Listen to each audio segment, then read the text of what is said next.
right, y'all, this is how it all started here on Cog Hill Road in Valley Grande, Alabama.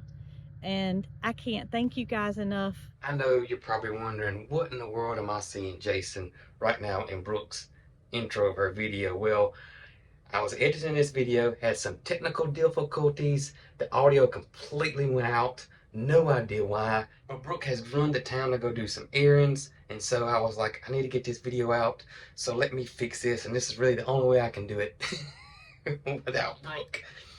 So in Brooke's video today, number one, we want to thank you guys so much for this past year and supporting us and watching the videos and everything you've done for us. But not only what you guys have done for us, you guys have totally impacted some friends of ours. So we're going to run down to our hometown, Selma, Alabama, and show you guys how important you all are to us, but not only to us, but to some other families that you guys have totally impacted and may not even know it and know the extent of it. So let's make a little road trip and get back to the regular scheduled program of Brooke's video.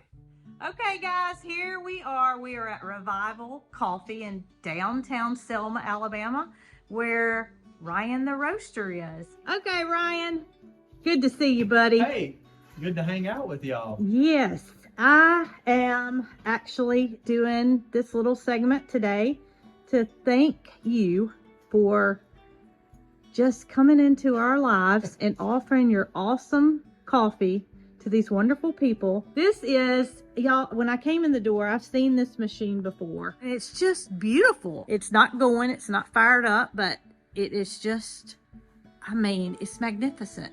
And Ryan is a one-man operation where he comes in here, he puts the beans in, he has a fire going, they come out here, and everything's done single-handedly. So Yeah, we're definitely small. you're definitely small. Definitely small. How did you get started ever deciding that you wanted to roast coffee beans? So I was a part of this group and had a, kind of a mentor in my life come to me, and he said, we're trying to do this, and I thought about businesses that we could start, and coffee roasting was one of them. And he said, instantly you came to mind. I worked construction coming up to that time for a general contractor. So we built homes, we did dirt work, but I wasn't happy, and I always felt called to do more. Mm-hmm. And I had prayed for years for some kind of freedom from there. And I went and would do job, and every time I went for a job interview or application, it's like everything seemed wonderful, but then the door would shut in my face. So when he mentioned coffee roasting, I didn't know how coffee was produced. I had no idea. how long ago was this? This was like 8 years ago. Okay, so within the last 10 years, you became a roaster. Yes, and so I went and I said, I'm gonna pray about this, and didn't feel led in any direction. And the mentor, I was telling him, I said, man, I just don't feel like I need to go in any direction. And he said, well, son, sometimes the Lord reveals things through the walking out. And he said, it's not bad to take steps. So I started taking steps. And it's like I had a distant relative who had an operation in Slidell, Louisiana. Got to go down there and see it in action. And I was like, man, this is really cool. I could see myself, and I could enjoy doing something like this. Came back, started putting together a business plan, and just, it seemed like doors started opening, and you could say the stars align. I say either it's the Lord or an unusual amount of coincidence that follows me around. Everything worked out, and so I was like, okay, this is what I'm supposed to do. So step out in it and hammer down for 5 years trying to make this thing work, trying to create a brand, trying to sell coffee. And in this time, I created a system that I was like, this can help missionaries. Mm-hmm. Launched it. None of them ever did anything with it. Nothing ever panned out, really. Nothing ever. And so just got frustrated, and Still working construction. Still working construction, and then my children started becoming teenagers, and I honestly, I couldn't even pay myself doing it. I was losing money for 5 years and just keep it afloat, and had a job offer come to me. I guess now this would have been 4 years ago. Had a job offer. It was for somebody starting up a civil construction company in upper management, and so I took the job because it's like I got to make money, and never shut the coffee down. My dad had retired. My mom and dad just came in here and kept it going. You know, it didn't grow. Went to work for this construction company, and I mean, it was great. You had your company vehicle, you had your, making good money, getting bonuses, insurance, retirement, everything. And I was at one of the top levels, and it was a growing division.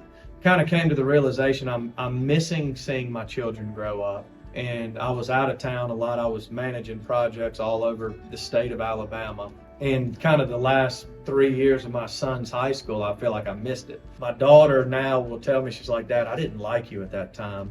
And I remember sitting there saying, I'm becoming somebody that I don't want to be, and I've got to leave. So I quit, gave them about a month's notice, and I had enough money to live for 2 months off this. And I remember the first day I walked through the doors and I said, Lord, I'm not passionate. I don't have a plan. Honestly, I feel like you're just bringing me here to humble me and see it run in the ground. And I remember just coming in here and it's like, I don't know what to do. Piper's mom, I was telling her about this system that I'd built for missionaries. And I said, I've always wondered if Brooke and Jason would be interested. She was like, well, I'll talk to them. And she said they might. So, I'm such a big chicken. I couldn't even call them and be like, hey, I got this thing. And, there was no idea of how it would go. So that was like a thing of faith. Is like, all right, I told myself I'm going to burn the ships. If it runs out of money, I'm done. And so bought this equipment, got it set up and everything. And literally the month that it launched was the month I was going to start paying myself out of debt. Literally 6 months worth of sales that came through the month that I was going to be paying myself out of debt. And so, and from there, it's been, I would call it a success. I mean, it's keeping me busy, and I'm able to survive and not have to pay myself out of debt. So, and your daughter hasn't said to you that she doesn't like you anymore, does look, she? There is the win, because I get to spend time, and she did. She told me, she said, Dad, you're so much happier now. And my wife, she likes me now. I mean, for my life, it's like, you have to make decisions and say, do I want to chase money and success, or do I want to chase family? Jason and Brooke and all of y'all have been really a part of restoring my faith. And so I appreciate that. Well, thank you, Ryan. And we're thankful that you're here with us and supporting small business. Okay, we have left Ryan the roaster, and now we are with Rachel and Roy over here at it's their packaging facility. It's also located here in Selma, and I just wanted to just let Rachel say a couple of things about how small business and you guys have changed the way that they're doing things. Okay, Rachel, this is the first time that I have ever asked you to say anything, and I just want to know how you think all this is going. How's the honey business? Well, I told you I'm going to try not to cry, because we were at a point where things were difficult to really keep going. We're working hard, we're putting in all the time, all the hours, but it felt like in some way we were hamsters on a wheel, and we needed another outlet, a way to get our honey out there.